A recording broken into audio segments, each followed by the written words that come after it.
अपने book $100 startup में Chris गिलेबो बताते हैं कि कैसे आप सिर्फ $100 में एक स्टार्टअप स्टार्ट कर सकते हो। क्रिस गिलेबो एक अमेरिकन ऑथर और एंटरप्रेन्योर है।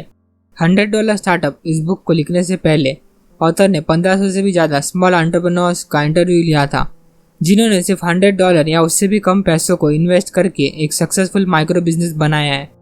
ऑथर कहते हैं माइक्रो बिजनेस ओनर में वो सभी लोग आ गए जिन्होंने लेस इन्वेस्ट करके बिजनेस बनाया है और ज़्यादा पैसा कमाया है। अब पहले के ज़माने में क्या होता था कि बिजनेस करने के सिर्फ दो ही तरीके होते थे। नंबर 1, या तो आप कोई ट्रेडिशनल बिजनेस करते, या नंबर 2, आप कोई बड़ा बिजनेस करते। बट आज के टाइम पे चीज़ें बदल गई है। इंटरनेट के आने की वजह से दुनिया भर में कई सारे अपॉर्चुनिटीज़ आए हैं, जिसकी वजह से दुनिया भर में बहुत सारे लोग अपना स्मॉल इंटरनेट बिजनेस खोल रहे हैं। माइक्रो बिजनेस यानी ऐसे बिजनेस जो कि इनिशियली लेस इन्वेस्टमेंट से स्टार्ट हुआ हो और ह्यूज रिजल्ट्स दे रहा है ओवर द ईयर्स। अब ऐसा नहीं कि पहले माइक्रो बिजनेस नहीं हुआ करते थे। माइक्रो बिजनेस का कॉन्सेप्ट कोई न्यू नहीं है, लेकिन आज के टाइम पर इंटरनेट की वजह से बिजनेस करना बहुत आसान हो गया है, जिसकी वजह से दुनिया भर में बहुत सारे लोग अपना स्मॉल माइक्रो बिजनेस खोलकर उसे सक्सेसफुली रन कर रहे हैं। क्रिस गिलेबो उन 1500 स्मॉल एंटरप्रेन्योर्स के इंटरव्यू लेने के बाद उनको ये पता चलता है कि मोस्ट ऑफ द एंटरप्रेन्योर्स ने अपना माइक्रो बिजनेस को लेस देन $100 इन्वेस्ट करके स्टार्ट किया था। कुछ एंटरप्रेन्योर्स ने बिजनेस को as a side hustle start किया था, जबकि कुछ एंटरप्रेन्योर्स ने अपने बिजनेस को as a full time business की तरह स्टार्ट किया था। अब क्योंकि बहुत सारे लोगों ने अपना बिजनेस लेस देन $100 इन्वेस्ट करके स्टार्ट किया था, इसलिए ऑथर ने इस बुक का नाम दी $100 स्टार्टअप रख दिया। ऑथर इस बुक $100 स्टार्टअप में डिटेल में बताते हैं कि कैसे आप एक बिजनेस स्टार्ट कर सकते हो सिर्फ $100 में। और आज के इस वीडियो में मैं आपको इसी बुक के कुछ लेसन शेयर करने वाला हूँ, ताकि आपको भी बिजनेस की नॉलेज मिल सके। इस बुक में ऑथर ने बहुत सारे केस स्टडीज दिए हैं और उसमें से जो टॉप लेसन्स निकल कर आते हैं वो आज के इस वीडियो में मैं डिस्कस करूंगा। तो लेसन नंबर 1 है 3 things you need to build a business. Author कहते हैं कि आपको एक बिजनेस करने के लिए सिर्फ 3 चीज़ों की नीड होती है। एक प्रोडक्ट या सर्विस जो कि लोगों को चाहिए, कुछ लोग जो कि आपके ये प्रोडक्ट या सर्विसेज के बदले में आपको पैसे देंगे, और एक तरीका जिसके मदद से आप पैसे कलेक्ट कर सकते हो। बस ये 3 चीज़ें मिला दो और आप एक बिजनेस बिल्ड करके एक एंटरप्रेन्योर बन जाओगे। अब पहले के ज़माने में एक प्रोडक्ट बनाने के लिए कई सारे फैक्ट्रीज और इंडस्ट्रीज की नीड होती थी और कस्टमर्स को ढूंढना भी इतना आसान नहीं था। बट आज के इंटरनेट के एज में आप एक कंप्यूटर के मदद से कई सारे डिजिटल प्रोडक्ट्स या सर्विसेज क्रिएट कर सकते हो और उन्हें उतने ही आसानी से सेल भी कर सकते हो। और इसी चीज़ का एक एग्जांपल NFTs यानी नॉन फंजेबल टोकन्स। कुछ लोग आजकल अपने कंप्यूटर्स में NFT आर्ट्स बना के मिलियंस कमा रहे हैं, जैसे कि ये बंदर का फोटो जो कि $2.7 मिलियन में बिका, जो कि 20 करोड़ रुपए होता है इंडियन रुपीज़ में। या ये बंदर का फोटो जो कि $24.4 मिलियन में बिका, जो कि 186 करोड़ होता है इंडियन रुपीज़ में।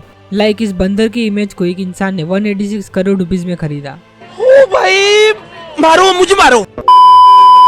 और ये तो कुछ नहीं, एक आर्टिस्ट जिसका नाम बीपल है, उसने उसका ये वाला इमेज कलेक्शन $69 मिलियन में सेल किया, जो कि 500 करोड़ होते हैं इंडियन रुपीज़ में। और इतना ही नहीं, आज के टाइम पे इंटरनेट की एज में बहुत सारे लोग बहुत सारा पैसा कमा रहे हैं इंटरनेट की वजह से। ये वीडियो NFTs के ऊपर तो नहीं है, तो NFTs के ऊपर हम किसी अगले वीडियो में बात कर सकते हैं। दूसरा चीज़ जो कि बिजनेस में इंटरनेट की वजह से ईजी हुआ है, वो है कस्टमर्स को ढूंढना।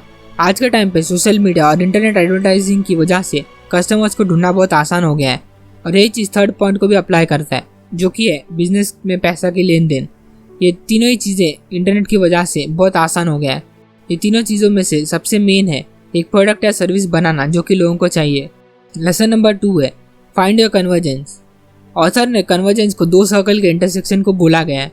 एक सर्कल आपके पैशन को रिप्रेजेंट करता है और दूसरा सर्कल रिप्रेजेंट करता है वो चीज़ को जो कि लोगों को चाहिए। तो अगर आप एक ऐसा बिजनेस बिल्ड कर लेते हो जो कि इन 2 सर्कल्स के बीच में लाई करता है, तो आप एक बहुत सक्सेसफुल माइक्रो बिजनेस स्टार्ट कर सकते हो। यहाँ पर कन्वर्जेंस को 2 सर्कल के इंटरसेक्शन को बोला गया है।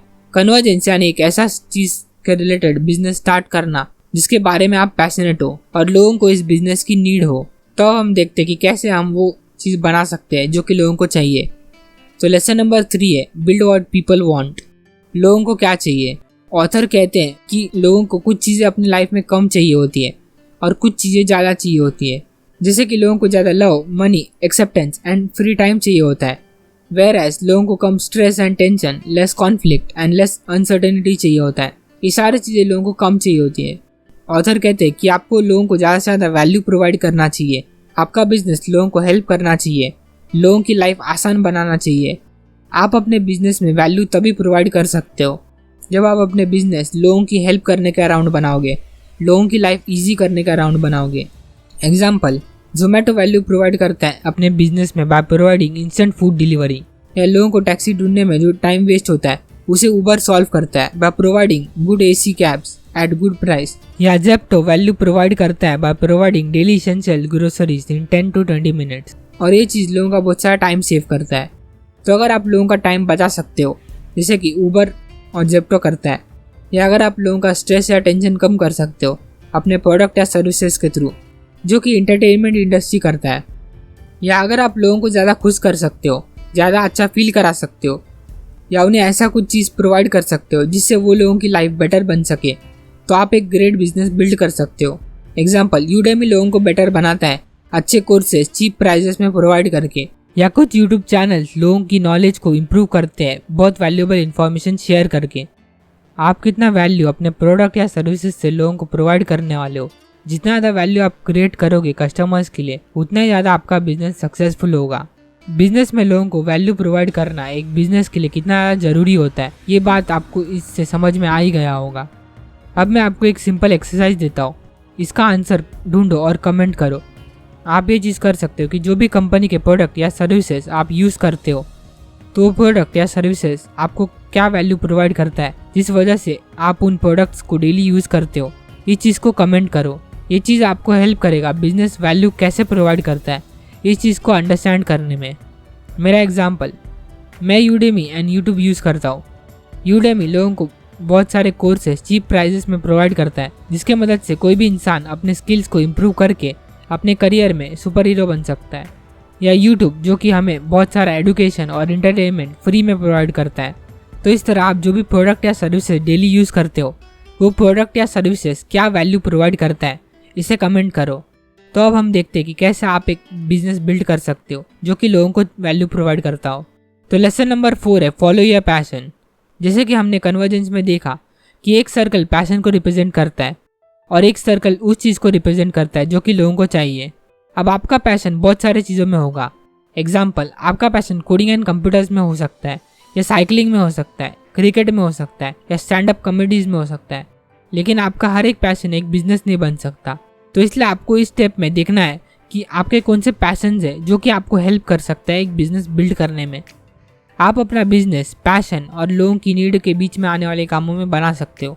एग्जाम्पल, बेनी लिविस एक इंजीनियरिंग ग्रेजुएट थे जिसे बचपन से सिर्फ एक ही लैंग्वेज आती थी और जिन्हें दुनिया भर में ट्रैवल करने का बहुत शौक था।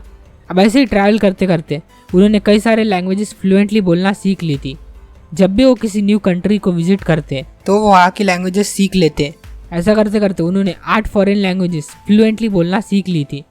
अब इतने सारे लैंग्वेजेस सीखने के बाद उन्हें एक ऐसा सिंपल टेक्निक पता चला जिसके मदद से वो कोई भी लैंग्वेजेस ईजिली सीख सकते हैं। इसलिए उन्होंने एक कोर्स लॉन्च करने का सोचा। फिर कुछ महीने काम करने के बाद उन्होंने एक कोर्स लॉन्च किया जिसमें वो लैंग्वेज हैकिंग यानी कोई भी लैंग्वेज को कैसे फास्ट सीखा जा सकता है ये चीज़ सिखा रहे थे। उन्होंने इस कोर्स को 8 डिफरेंट लैंग्वेजेस में बनाया। उन्होंने इस कोर्स की मार्केटिंग यूट्यूब वीडियोस के थ्रू की और इस कोर्स के थ्रू उन्होंने $65,000 कमाए। इससे हमें ये समझ आता है कि अगर आप किसी चीज़ के बारे में पैशनेट हो तो आप अपने उस पैशन को एक बिजनेस बना सकते हो, वो पैशन या हॉबी को किसी दूसरे व्यक्ति को सिखा के। इसका और एक एग्जांपल दूँ तो कोड विथ हैरी एक यूट्यूबर है जिनका पैशन है कोडिंग में और जिन्हें कोडिंग में बहुत अच्छी नॉलेज है। उन्होंने अपना यूट्यूब चैनल के थ्रू बहुत सारे लोगों को कोडिंग सिखाई और आज उनके यूट्यूब चैनल पर 2.86 मिलियन से भी ज़्यादा सब्सक्राइबर्स है। जब इंडिया में ऑनलाइन कोई भी कोडिंग नहीं सिखा रहा था, उस समय से ही कोड विथ हैरी ने कोडिंग सिखाना स्टार्ट किया और आज उनके चैनल पर 1.6K से भी ज़्यादा वीडियोस है और 2.86 मिलियन से भी ज़्यादा सब्सक्राइबर्स है। इससे हमें ये समझ आता है कि आपको वैल्यू प्रोवाइड करने में फोकस करना चाहिए। जितना ज़्यादा वैल्यू आप प्रोवाइड करते हो उतना ही ज़्यादा बेटर होता है। लेसन नंबर 5 है स्किल ट्रांसफॉर्मेशन। अब हर बार ये पॉसिबल नहीं है कि आपका पैशन की मदद से आप डायरेक्टली एक बिजनेस बिल्ड कर पाओ। समटाइम्स आपको कुछ कॉम्प्लीमेंट्री स्किल्स भी अपने पैशन के साथ ऐड करना होता है बिजनेस बनाने के लिए। अगर आप एक चीज़ में अच्छे हो तो मोस्ट प्रोबेबली आप बाकी चीज़ों में भी अच्छे होंगे। जब आप अलग अलग स्किल्स को अपने पैशन के साथ जोड़ते हो तो आप एक ग्रेट बिजनेस बिल्ड कर सकते हो। ये पूरा बुक इसी थीम के ऊपर बेस्ड है कि कैसे आप अपने पैशन में थोड़े बहुत न्यू स्किल्स ऐड करके एक अच्छा बिजनेस स्टार्ट कर सकते हो। लेसन नंबर 6 है दी मैजिक फॉर्मूला। अब पहले के 2 पॉइंट्स को अगर हम जोड़ लेते हैं तो उससे ये निकल कर आता है, पैशन और skill plus usefulness is equal to success. यानी जब आप अपने कोई पैशन को कोई स्किल के साथ जोड़ लेते हो जिसका आउटकम लोगों के लिए काफ़ी यूजफुल है तो ये सक्सेसफुल बन जाता है। तो ये थे कुछ lessons from the book the $100 startup. अब इस वीडियो का शॉर्ट रिकैप। एक बिजनेस को बनाने के लिए सिर्फ ये 3 चीज़ों की नीड होती है। एक प्रोडक्ट या सर्विस जो कि लोगों को चाहिए, कुछ लोग जो कि आपके प्रोडक्ट या सर्विसेज के बदले में आपको पैसे देंगे, और एक तरीका जिसके मदद से आप पैसे कलेक्ट कर सकते हो। और इंटरनेट की वजह से ये तीनों ही चीज़ें करना बहुत आसान हो गया है। नेक्स्ट है कन्वर्जेंस। आप अपना बिजनेस बिल्ड कर सकते हो पैशन और लोगों को जिस चीज़ की नीड है उस चीज़ के बीच में आने वाले कामों में। लोगों को क्या चाहिए, लोगों को कुछ चीज़ें कम चाहिए होती है अपनी लाइफ में और कुछ चीज़ें ज़्यादा, जिसमें हमने जेप्टो, जोमेटो और उबर का एग्जाम्पल देखा कि कैसे वो लोगों का टाइम सेव करके वैल्यू प्रोवाइड करते हैं। दूसरा एग्जाम्पल जिसमें हमने देखा कि कैसे entertainment industry and social media लोगों को वैल्यू प्रोवाइड करता है, इन्फॉर्मेशन एंड एंटरटेनमेंट प्रोवाइड करके। आपका बिजनेस लोगों को वैल्यू प्रोवाइड करने के रिगार्डिंग होना चाहिए। जितना ज़्यादा आपका बिजनेस लोगों के लिए वैल्यू क्रिएट करेगा उतना ही ज़्यादा आपका बिजनेस सक्सेसफुल होगा। जितना ज़्यादा वैल्यू आप क्रिएट करोगे अपने कस्टमर्स के लिए उतना ही ज़्यादा आपका बिजनेस सक्सेसफुल होगा लॉन्ग टर्म में। और आप वैल्यू क्रिएट कर सकते हो कई सारे तरीके से, जिसमें से ऑथर ने ये 3 तरीके बताए हैं। नंबर 1, अपने पैशन के बारे में लोगों को सिखा के, जिसमें हमने कोड विथ हरी का एग्जाम्पल देखा कि कैसे वो अपने पैशन को अपने यूट्यूब चैनल के थ्रू लोगों को सिखाते हैं। नंबर 2, आप अपने पैशन में थोड़े बहुत स्किल्स ऐड करके एक अच्छा बिजनेस स्टार्ट कर सकते हो। ऊपर के 2 पॉइंट्स को ऐड कर ले तो ये फॉर्मूला निकलता है, पैशन और skill plus usefulness is equal to success. तो ये थे कुछ lesson from the book $100 startup. तो आज के इस वीडियो में बस इतना ही। Thanks for watching.